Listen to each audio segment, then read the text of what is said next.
Video பார்க்குற எல்லாருக்குமே வணக்கம்.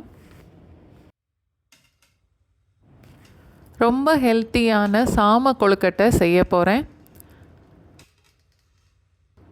நீங்களும் ஒரு நாள் இதை ட்ரை பண்ணி பாருங்கள்.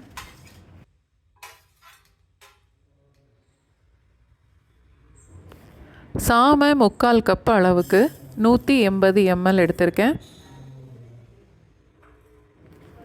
பாசிப்பருப்பு 1/4 கப் அளவுக்கு, ரெண்டும் சேர்த்து ஒரு 2-3 தடவை நல்லா கழுவி எடுத்துக்கணும். 3 கப் அளவுக்கு தண்ணி, சாமையும் பருப்பும் சேர்ந்து 1 கப்புன்னா 3 கப் அளவுக்கு தண்ணி சேர்க்கணும். தண்ணி நல்லா சூடானதுக்கப்புறம் கழுவி வச்ச சாமையும் பாசிப்பருப்பும் சேர்த்துட்டு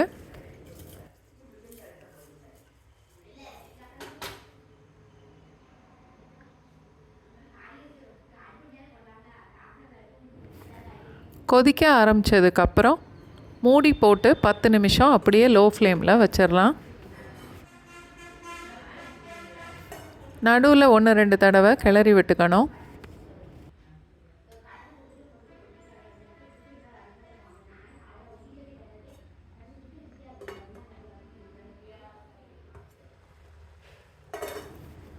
சாமையும் பாசிப்பருப்பும் பாதி அளவுக்கு மேலே வெந்து இந்த மாதிரி தண்ணியெல்லாம் வற்றி வந்ததுக்கப்புறம்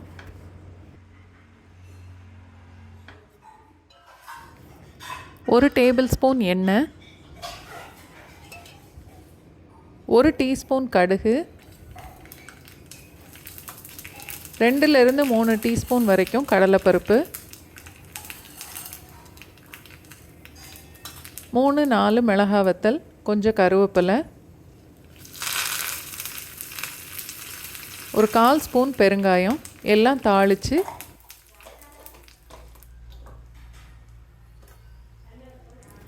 வேக வச்ச சாமையோடு சேர்த்துட்டு தேவையான அளவுக்கு உப்பும் சேர்த்து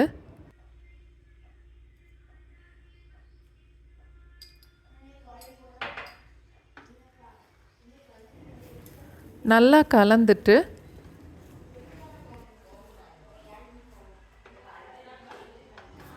அடுப்பை ஆஃப் பண்ணிவிட்டு 3/4 கப்பிலிருந்து 1 கப் வரைக்குமே தேங்காய் சேர்க்கலாம்.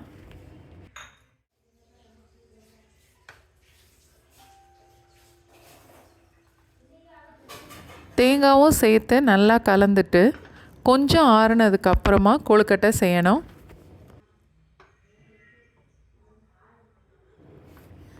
இட்லி பாத்திரத்தில் ஒரு 2 கப் அளவுக்கு தண்ணி சேர்த்துருக்கேன். இன்றைக்கி நான் எடுத்திருக்க சாமை பருப்போட அளவுக்கு 20-24 கொழுக்கட்டை வரைக்கும் வரும். தண்ணி கொதித்ததுக்கப்புறம் இந்த மாதிரி தட்டு இருந்தால் இதையே யூஸ் பண்ணி கொழுக்கட்டை வேக வைக்கலாம். இல்லைன்னா இட்லி தட்டு வச்சு கூட அதில் கொழுக்கட்டையை வேக விடலாம்.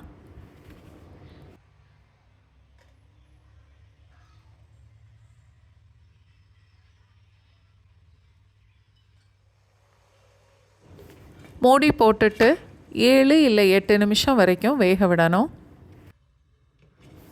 சாமை கொழுக்கட்டை ரெடி ஆயிருச்சு. கண்டிப்பாக நீங்களும் ட்ரை பண்ணி பாருங்கள்.